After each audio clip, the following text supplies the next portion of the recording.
fleurs, nettoyer les tables bancs, disposer les fauteuils. Mais tout ça, c'est une batterie de mesures qu'elle prend en place. On appelle ça la politique. C'est-à-dire désigner un enfant qui est inspiré par le positionnement. Lui, quand il pose les fleurs, on dit « Ah, waouh !» C'est-à-dire on l'a désigné. Tout ça là, c'est la politique. Amen. Nous allons aller doucement. La politique, c'est large. C'est large. Dans la définition, nous avons parlé de la cité. C'est quoi la cité? La première cité, c'est la famille, la cellule familiale. C'est la première cité. Après, vous évoluez, vous sortez de la cellule familiale, vous appartenez à un quartier. C'est une cité. Après, vous partez du quartier, vous êtes dans la ville, c'est une cité. Vous partez de la ville, vous êtes dans la commune, c'est une cité. Vous partez de la commune, vous êtes dans le département, c'est une... Et puis, vous allez monter jusqu'au pays. La nation, c'est une cité. Alors, à l'intérieur, on doit mettre des stratégies pour pouvoir gérer tous ces compartiments. Et toutes les personnes qui sont appelées à mettre des mesures à l'intérieur pour gérer, ben, ils font de la politique. Simplement. Maintenant, il y a un problème. Il y a un grave problème. Je n'ai pas encore commencé. Il y a un grave problème. Le problème, c'est quoi? Ce sont les chrétiens qui ne comprennent pas là où ils peuvent se positionner pour jouer un rôle. Je suis aux affaires sociales. Depuis un temps, à la mode, c'est la spoliation, la maltraitance des enfants.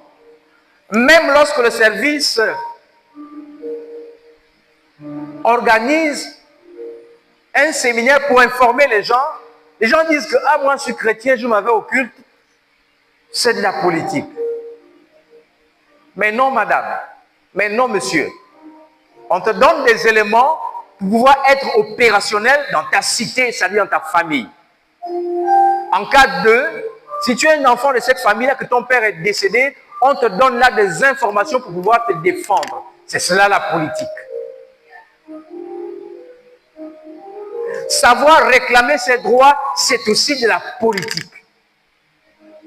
Mais le chrétien, il est resté à l'église, il est resté religieux, et puis tout ça, c'est au nom du Saint-Esprit, au nom de Jésus que les solutions sont trouvées.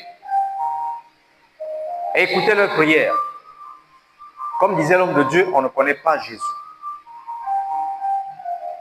Et il y a un côté, les chrétiens qui s'effondrent dans l'ignorance, et de l'autre côté, les leaders qui s'enfoncent dans l'autre ignorance aussi. Parce qu'eux aussi disent, ah, les affaires de Dieu, là, ça ne nous concerne pas. Mais parce qu'ils ne sont pas enseignés. En fait, ce n'est pas parce qu'on est intellectuel qu'on est épargné de l'ignorance. Tu as des connaissances dans un compartiment, mais en fait, si tu es appelé à gérer la chose, alors là, on peut découvrir tes carences. Tu sais, tu peux être une bombe en mathématiques, mais être ignorant en agriculture. Alors, il faut associer l'agriculteur pour t'apporter la connaissance. Et ici, c'est ce qui se passe avec les chrétiens. J'allais utiliser un terme qui n'est pas bon, mais qui est proche du chrétien, c'est pas bien. Les chrétiens, eux, ils restent donc dans la Bible et ils ne vont pas chercher les enseignements.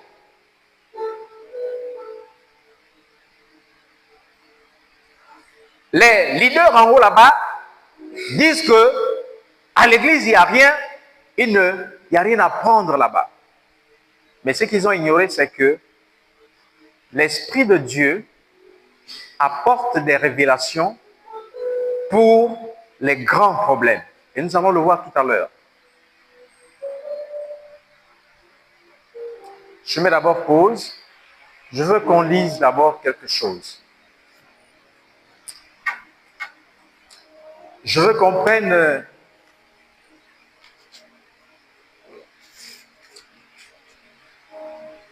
on va prendre Matthieu 5, verset 14. Nous allons le lire.